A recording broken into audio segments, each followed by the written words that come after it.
আসসালামু আলাইকুম প্রিয় দর্শক, অন্নমঞ্চের আলাপ চাইতে আপনাদের সকলকে আমন্ত্রণ জানাচ্ছি। শেখ হাসিনার বাংলাদেশে প্রত্যাবর্তন নিয়ে আলোচনা, সমালোচনা, কল্পনা ও জল্পনা এখন বাংলাদেশ জুড়ে সর্বত্র একেবারে তুঙ্গে।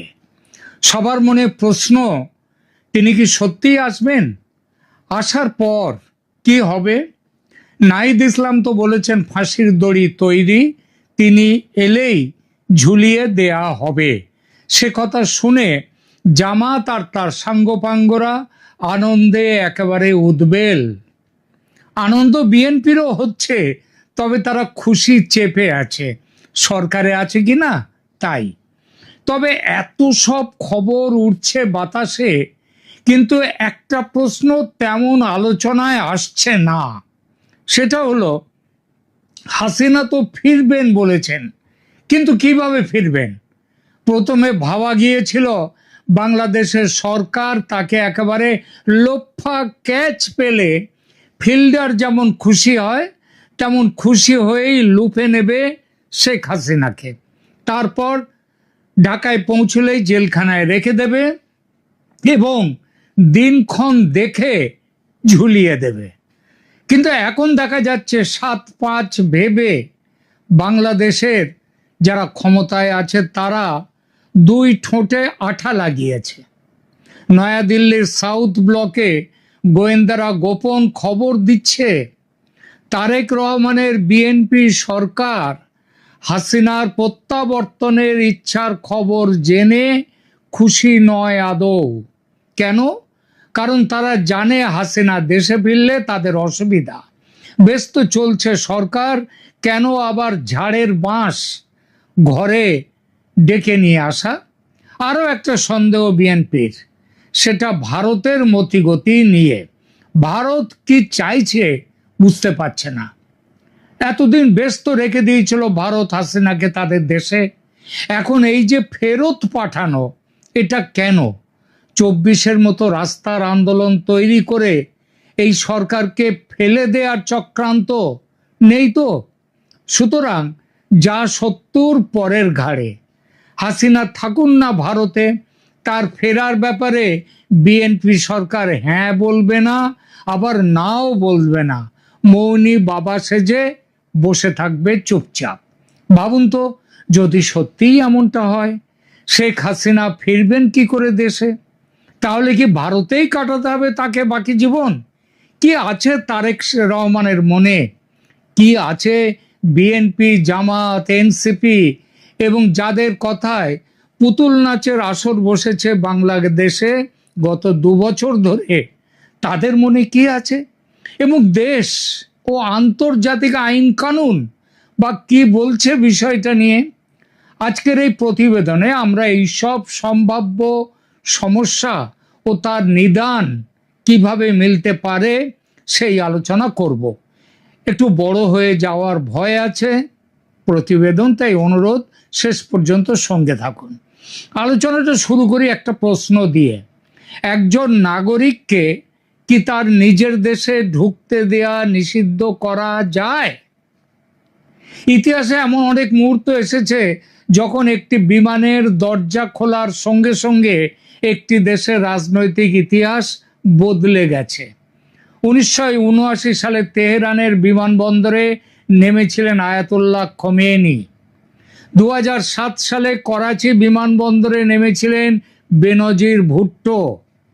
দুটো ঘটনা সম্পূর্ণ আলাদা, দুটো দেশের ইতিহাসও আলাদা, কিন্তু একটা বিষয় অদ্ভুত মিল ছিল। দুজনের প্রত্যাবর্তনই শুধু একজন মানুষের দেশে ফেরা ছিল না, সেটি ছিল একটি রাষ্ট্রের ভবিষ্যতের মোড় ঘোরানোর মুহূর্ত। আজ দক্ষিণ এশিয়ায় আবার কি তেমনই একটা মুহূর্ত তৈরি হতে চলেছে শেখ হাসিনার দেশে ফেরার ঘটনায়? আর সেজন্যই কি তিনি ডিসেম্বরে ফিরে যাবেন দেশে? ডিসেম্বরের মধ্যে এই ঘোষণা দেওয়ার পর থেকে একটা দুশ্চিন্তা ও ভয়ের বাতাবরণ তৈরি হয়েছে বাংলাদেশে। বর্তমানে যারা সরকারে থেকে এবং সরকারের বিরুদ্ধ দলে বসে থেকে রাজনীতি নিয়ন্ত্রণ করছে তাদের মধ্যে, তাই হাসিনার ফিরে আসার ঘোষণায় তারা বাক্যহারা, ভয়ের মধ্যে রয়েছেন। শেখ হাসিনা প্রকাশ্যে জানিয়েছেন তিনি দেশে ফিরে আদালতের মুখোমুখি হতে চান, কিন্তু প্রশ্ন উঠছে ফিরবেন কিভাবে? যে বাংলাদেশের সরকার প্রথমে মোহাম্মদ ইউনূসের ইন্টারিম গভর্নমেন্ট এবং তারপরের তারেক রহমানের বিএনপি গভর্নমেন্ট হাসিনাকে ফেরত চাই বলে এত হল্লা তুলেছিল, তারা হাসিনার ঘোষণার পর মুখে একেবারে কুলুপ এঁটেছে। কোথায় এই ঘোষণা শুনে বলবে ডিসেম্বর পর্যন্ত দেরি করার কি দরকার, তাড়াতাড়ি এলেই তো হয়, আমরা আমাদের কাজটা শেষ করতে পারি। কবে আসবেন বলুন, বিমান পাঠাচ্ছি, এটাই তো বলা উচিত ছিল। এই কথা তো বলছেনই না, বরং একেবারে চুপ, যেন ভয় পেয়েছেন। কিন্তু তাদের ভয় পাওয়াটা তাদের কাছে থাক।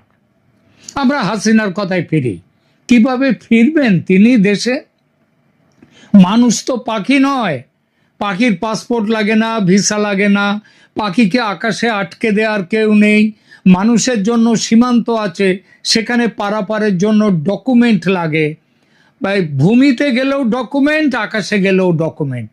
সুতরাং ঢাকায় নবনিযুক্ত রাষ্ট্রদূত দীনেশ ত্রিবেদীর মতো তিনি বেনাপোল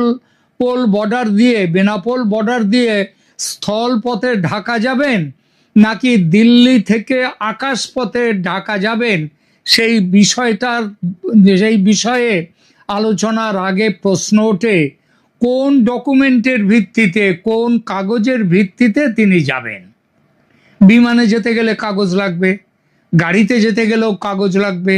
এটা লাগবে তখনই যখন বাংলাদেশের সরকার চাইবে না যে তিনি দেশে ফিরুন।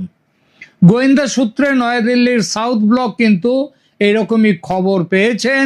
খবরটা হলো বাংলাদেশের সরকার ফেরার কাগজ পাঠাবে না, মানে কোনো অনুমতি পাঠাবে না, বিমান পাঠাবে না, এই বিষয়ে আলোচনায় করতেই তারা রাজি নয়। বেনাপোল সীমান্তে ভারত ছেড়ে বাংলাদেশে যেতে গেলে কিংবা বাংলাদেশগামী বিমানে দিল্লি থেকে উঠতে গেলে টিকিট কাটলেই হয় না।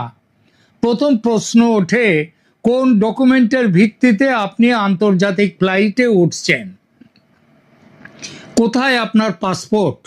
দিল্লিতে না হয় ভারত সরকার এই সমস্যার দায়িত্ব নিয়ে মিটিয়ে দিল, কারণ তার পাসপোর্ট তো বাংলাদেশ সরকার সেই 2024-এই বাতিল করে দিয়েছেন। কিন্তু কথাটা হলো ঢাকায় পৌঁছানোর পর বাংলাদেশ যদি ঢুকতে না দেয়, যদি বলে আমরা তো দেশে আসার কোনো অনুমতি দিইনি আপনাকে, কোথায় আপনার পাসপোর্ট, কোথায় আপনার বিশেষ অনুমতি, এই বলে যদি ইমিগ্রেশন তাকে ঢুকতে না দেয় দেশে, তাহলে কি হবে? এটা ঠিক যে পাসপোর্ট আর নাগরিকত্ব এই দুটো জিনিস এক নয়। আমরা সাধারণ মানুষ প্রায়ই ভাবি পাসপোর্ট নেই মানে বিদেশ যাওয়া যাবে না। ঠিক, কথাটা ঠিক, কিন্তু পাসপোর্ট বাতিল হয়ে গেছে মানেই কারণ নাগরিকত্ব শেষ হয়ে গেল, এটা ভুল ধারণা। পাসপোর্ট হলো একটা ট্রাভেল ডকুমেন্ট, আর নাগরিকত্ব হলো একটা লিগ্যাল স্ট্যাটাস, দুটো সম্পূর্ণ আলাদা বিষয়। আপনার পাসপোর্ট বাতিল হতে পারে, আপনার পাসপোর্টের মেয়াদ শেষ হতে পারে, আপনার পাসপোর্ট হারিয়ে যেতে পারে, কিন্তু তাতে আপনি আপনার দেশের নাগরিকত্ব হারান না। আজ পর্যন্ত প্রকাশ্যে এমন কোনো তথ্য নেই যে শেখ হাসিনার বাংলাদেশি নাগরিকত্ব বাতিল করেছে সেখানকার সরকার। অর্থাৎ তিনি এখনো বাংলাদেশের নাগরিক।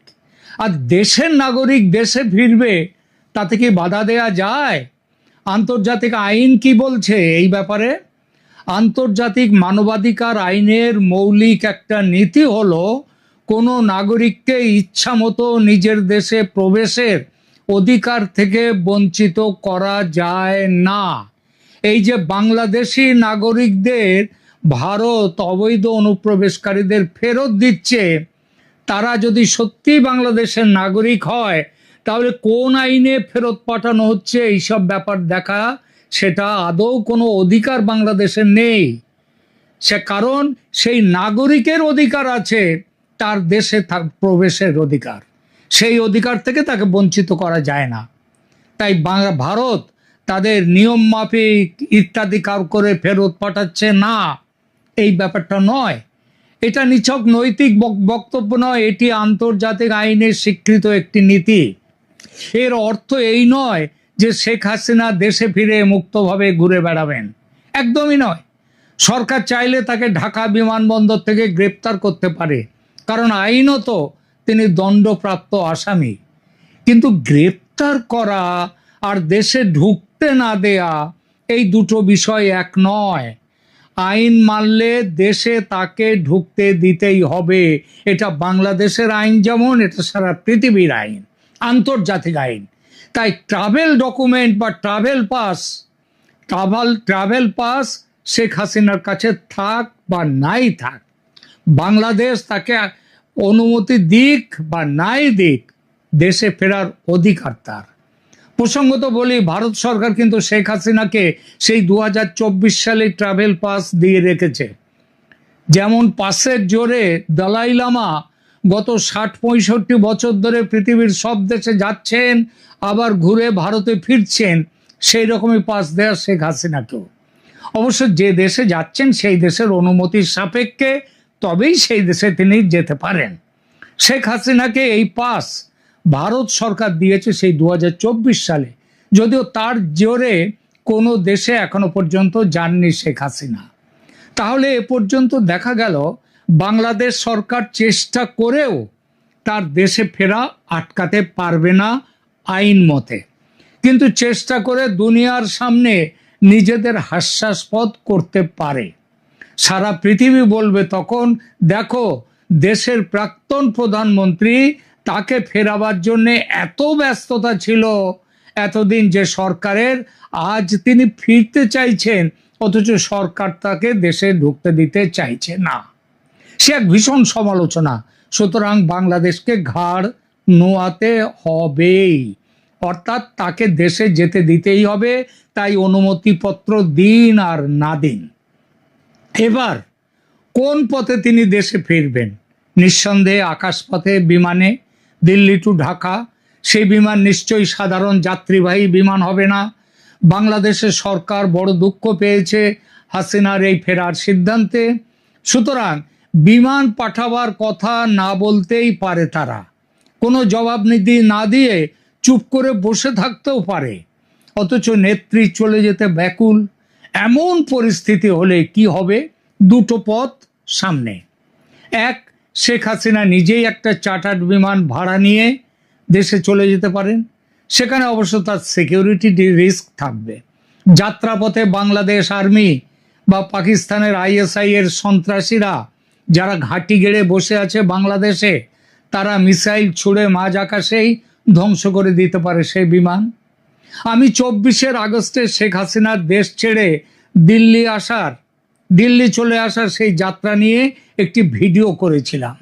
দেশ ছেড়ে নেত্রী চলে আসা নিয়ে আমার তৈরি সেই ভিডিও এ বিষয়ে দুনিয়াতে প্রথম ভিডিও ছিল।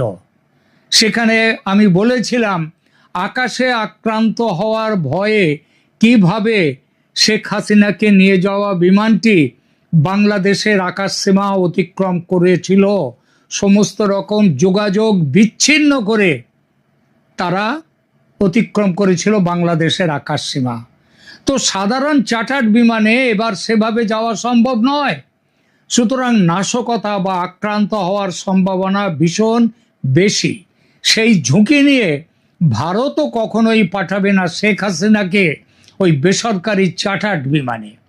দ্বিতীয় পথ, ভারত নিজে তার সামরিক বিমানে করে পাঠাতে পারে শেখ হাসিনাকে, কিন্তু সেখানেও বড় সমস্যা। প্রথমত, বাংলাদেশ একটা স্বাধীন সার্বভৌম দেশ। ভারতের সামরিক বিমান সে দেশের অনুমতি ছাড়া তার আকাশ সীমায় প্রবেশ করলে সেটা আন্তর্জাতিক কানুনের বিরুদ্ধে চলে যায়।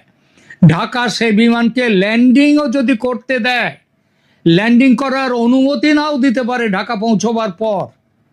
আর সবচেয়ে বড় কথা হলো, সেই বিমানকেও আক্রমণ করে মাঝ আকাশে ধ্বংস করে দেওয়ার চেষ্টা হতেই পারে।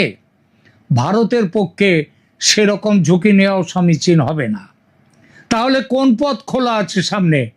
এক, ভারত সরকার বাংলাদেশ সরকারের সঙ্গে কূটনৈতিক স্তরে আলোচনা করে বাংলাদেশকে তাদের প্রাক্তন প্রধানমন্ত্রীকে নিয়ে যাওয়ার ব্যাপারে রাজি করাতে পারে। দুই, রাজি হলে ভালো, না হলে ভারতীয় সেনার পক্ষ থেকে বাংলাদেশ সেনাকে বলা হতে পারে 2024-এর 5ই আগস্টে তোমরা সামরিক বাহিনী তোমাদের নিজেদের উদ্যোগে নিজেদের বিমানে আমাদের কাছে তাকে গচ্ছিত রেখে গিয়েছিলে, আজ তোমরাই আবার তাকে নিয়ে যাও, আমরা আর রাখতে পারছি না, এবং কারণ তিনি চলে যেতে চাইছেন। বাংলাদেশের সেনাবাহিনীর কাছে একটা বড় চাপ হবে ভারতের সামরিক বাহিনী এই দাবি তুললে। শেখ হাসিনাকে দেশে নিয়ে গিয়ে বেসামরিক কর্তৃপক্ষ বা পুলিশের হাতে তুলে না দিয়ে, সেটাও তাদের পক্ষে দেওয়াটা মুশকিল, সেটা না দিয়ে তারা করতে পারে কি, শেখ হাসিনাকে সেনা হেফাজতে রেখে দেবে। আমার কাছে খবর আছে এ বিষয়ে বাংলা সেনার সঙ্গে ভারতীয় সেনার আলোচনা চলছে খুব গোপনে। মনে হচ্ছে ভারতের জন্য এবং শেখ হাসিনার জন্য এই বিকল্পটি সবচেয়ে ভালো এবং এর গ্রহণযোগ্যতা সবচেয়ে বেশি। তবে পাকিস্তানের আইএসআই এটাকে একদম মানবে না, এটা নিশ্চিত। তারা এর তীব্র বিরোধিতা করবে। আইএসআই এর সঙ্গে থাকবে জামাত, এনসিপি, এমনকি বিএনপির একটা বড় অংশ, সেনার একটা অংশকেও তারা পাবে সঙ্গে। সেনার মধ্যে তখন একটা তীব্র বিভাজন দেখা দিতে বাধ্য শেখ হাসিনাকে নিয়ে, যার ফলে একটা সেনা অভ্যুত্থান ঘটে গেলেও অবাক হওয়ার কিছু নেই। কিন্তু সেটা এই প্রতিবেদনের আলোচ্য নয়। এখানে আলোচ্য শেখ হাসিনার দেশে ফেরা নিয়ে, কিভাবে তিনি ফিরবেন সেই বিষয়ে কথা বলছি আমরা। ধরা যাক শেষ পর্যন্ত যে কারণেই হোক বাংলাদেশ সেনার পক্ষ থেকে নিয়ে যাওয়ার ব্যবস্থাটাও হলো না। তেমন পরিস্থিতিতে আর কোন বিকল্প ব্যবস্থা থাকতে পারে? আন্তর্জাতিক পর্যবেক্ষকদের উপস্থিতিতে প্রত্যাবর্তন। এটি অত্যন্ত সংবেদনশীল, কিন্তু ইতিহাসে এমন নজির রয়েছে যেখানে আন্তর্জাতিক উপস্থিতি উত্তেজনা কমানোর চেষ্টা করেছে, উত্তেজনাকে নিয়ন্ত্রণে রেখেছে। আর একটি বিকল্প, বাংলাদেশের আদালতে শেখ হাসিনার পক্ষ থেকে আগাম আবেদন হবে আমাকে দেশে ফিরতে দেয়া হোক, এই সরকার ফিরতে দিচ্ছে না। এটি নজিরবিহীন হবে, কিন্তু অসম্ভব নয়। আবার এটাও ঠিক, আইনি গড়িমসির সুযোগ নিয়ে সেই মামলা ঝুলিয়ে রাখা হবে অনন্তকালের জন্য, এবং যতদিন না মামলা হয় ততদিন শেখ হাসিনাকে বাধ্য হয়ে ভারতে থাকতে হবে। অতঃপর আসি শেষ বিকল্পে, আন্তর্জাতিক চাপ সৃষ্টি করে বাংলাদেশ সরকারকে বাধ্য করা যাতে শেখ হাসিনার দেশে ফেরার ব্যবস্থা তারা করে। জাতিসংঘের পক্ষ থেকে বাংলাদেশকে বলাই যেতে পারে দেশের নাগরিক দেশে ফিরতে চাইলে আটকে রাখা যায় না, তোমরা ব্যবস্থা করো। সে ব্যবস্থায় যুক্ত থাকতে হবে বাংলাদেশ সেনাকে। তারা তাদের ব্যবস্থাপনায় শেখ হাসিনাকে দেশে নিয়ে যাবে। দেশে নিয়ে যাওয়ার পর সেনা হেফাজতে থাকবেন নেত্রী, সেখান থেকে তার বিরুদ্ধে শাস্তির পুনর্বিচার চেয়ে তিনি সুপ্রিম কোর্টে যাবেন। এই পুরো প্রক্রিয়াগুলো হবে আন্তর্জাতিক সংস্থার নজরদারিতে। আন্তর্জাতিক সংস্থার সাথে আন্তর্জাতিকভাবে বিভিন্ন দেশ থাকবে, পশ্চিমের দেশ থাকবে, আমেরিকা থাকবে, ভারত তো থাকবেই, যার মধ্যে জাতিসংঘের পাশাপাশি থাকবে, এদের পাশাপাশি থাকবে আন্তর্জাতিক মিডিয়া। পুরো ঘটনাক্রমের ওপর আন্তর্জাতিক সংবাদ মাধ্যমের তীক্ষ্ণ নজর থাকবে। আমার কাছে খবর আছে শেখ হাসিনা তার দেশে ফেরার সময় তার সঙ্গে যাওয়ার জন্যে সাংবাদিকদের বিভিন্ন মিডিয়ার লিস্ট তৈরি করা হচ্ছে, দেশের এবং দেশের বাইরের আন্তর্জাতিক মিডিয়া। আপনি যদি ভাবেন ইন্টারন্যাশনাল মিডিয়ার কি দায়ে পড়েছে, তাহলে আপনি ভুল ভাবছেন। বাংলাদেশ ও শেখ হাসিনা এতদিন সেভাবে কভারেজ পায়নি, নিরপেক্ষ কভারেজ পায়নি। আজ রয়টার্সের এক ইন্টারভিউয়ের পর বিশ্ব মিডিয়া কড়া নজর রেখেছে শেখ হাসিনার দেশে ফেরার ওপর। এরকম নজর রাখার দুটো উদাহরণ এই মুহূর্তে মনে পড়ছে আমার, দুটোই অন্য দেশের। প্রথম উদাহরণ বেনজির ভুট্টোর, তার 8 বছর পর দেশে ফিরে আসা। 2007 সাল, পাকিস্তান। 8 বছর নির্বাসনে থাকার পর দেশে ফিরলেন সাবেক প্রধানমন্ত্রী বেনজির ভুট্টো। তিনি শুধু একজন রাজনৈতিক নেতা হিসেবে ফিরছিলেন না, তিনি ফিরছিলেন এমন এক দেশে যেখানে সেনাবাহিনী, বিচার ব্যবস্থা, রাজনৈতিক দল এবং আন্তর্জাতিক শক্তিগুলোর মধ্যে জটিল টানাপোড়েন চলছিল, অনেকটা আজকের বাংলাদেশের মতো। কিন্তু সবচেয়ে আশ্চর্যের বিষয় কি ছিল জানেন? বেনজিরের সঙ্গে করাচিতে নেমেছিল সেদিন গোটা পৃথিবীর সংবাদ মাধ্যম, Reuters, Associated Press, AFP, BBC, CNN, Al Jazeera, Sky News, প্রায় সবাই। কারণ বিশ্ব বুঝেছিল এটা শুধু পাকিস্তানের খবর নয়, এটি আন্তর্জাতিক রাজনীতির খবর। করাচির রাস্তায় সেদিন লক্ষ লক্ষ মানুষ, টেলিভিশনের লাইভ সম্প্রচার, তারপর তারই মধ্যে একটি ভয়ঙ্কর বিস্ফোরণ। সেদিন তিনি বেঁচে গিয়েছিলেন, কিন্তু কয়েক সপ্তাহ পর রাওয়ালপিন্ডিতে আততায়ীর হাতে নিহত হন। ইতিহাস আমাদের একটি শিক্ষা দিয়েছে, যখন কোনো নেতার প্রত্যাবর্তন একটি রাষ্ট্রের ভবিষ্যৎ বদলে দিতে পারে, তখন সেটি আন্তর্জাতিক ঘটনায় পরিণত হয়। শেখ হাসিনার ঘটনাও সেটাই হয়ে উঠছে, এবং সেজন্যেই সতর্কতা। দ্বিতীয়টি ইরানের উদাহরণ, কিন্তু ভিন্ন বাস্তবতা। 1979 সাল, দীর্ঘ নির্বাসনের পর আয়াতুল্লাহ খোমেনি দেশে ফিরলেন। আমি আবারও বলছি, বাংলাদেশের বর্তমান পরিস্থিতির সঙ্গে ইরানের বিপ্লবের তুলনা করা ভুল হবে।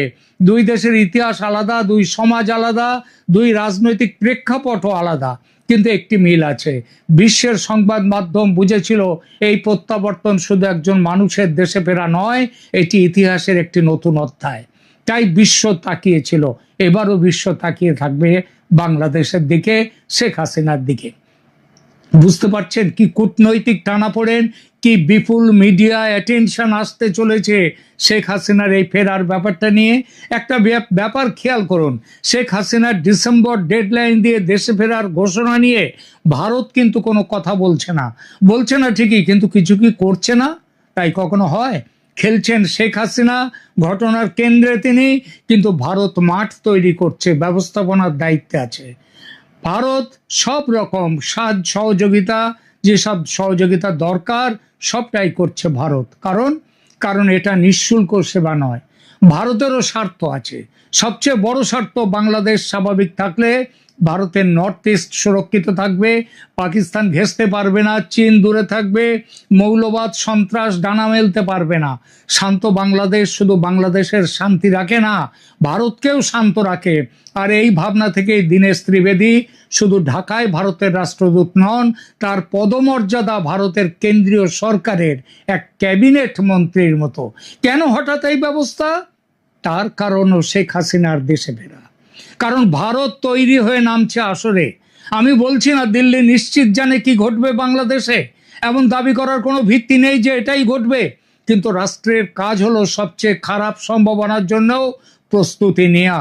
যদি শেখ হাসিনা সত্যিই দেশে ফেরেন, যদি বাংলাদেশে ব্যাপক রাজনৈতিক অস্থিরতা তৈরি হয়, যদি আন্তর্জাতিক সংবাদ মাধ্যম ঢাকায় ভিড় করে, যদি ভারতীয় নাগরিকদের নিরাপত্তার প্রশ্ন ওঠে, যদি সীমান্তে উত্তেজনা বাড়ে, যদি ভারতকে ঘন্টায় ঘন্টায় সিদ্ধান্ত নিতে হয়, তাহলে সেই মুহূর্তে দিল্লির চোখ কান কে? উত্তর একটাই, ঢাকায় ভারতের হাই কমিশন।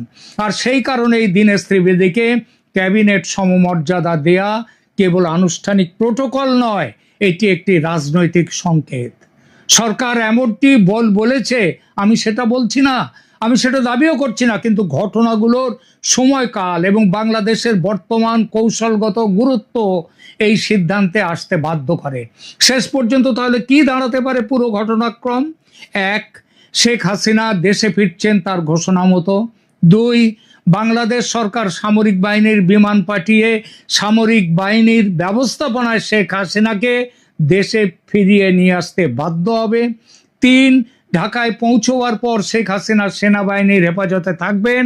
4, সেনাবাহিনীর হেফাজতে থেকেই তিনি সুপ্রিম কোর্টে পুনর্বিচারের মামলা লড়বেন। 4, বাংলাদেশের ওপর আন্তর্জাতিক মিডিয়ার নজর এতটা তীক্ষ্ণ ও বিস্তৃত হবে যে আওয়ামী লীগকে চেপে রাখা যাবে না। গণ আন্দোলনের তীব্রতায় বিএনপি সরকার পড়ে যেতে পারে। এবং সর্বশেষ, সেনা অভ্যুত্থানের একটা সম্ভাবনা আছে। সেই অভ্যুত্থানের পেছনে ভারতের ভূমিকা মুখ্য থাকতেও হতে পারে, কিন্তু সঙ্গে আমেরিকাও থাকবে। এখনকার মতো এখানেই রাখছি। কেমন লাগলো এই প্রতিবেদন কমেন্ট করে জানান, লাইক দিন, শেয়ার করুন।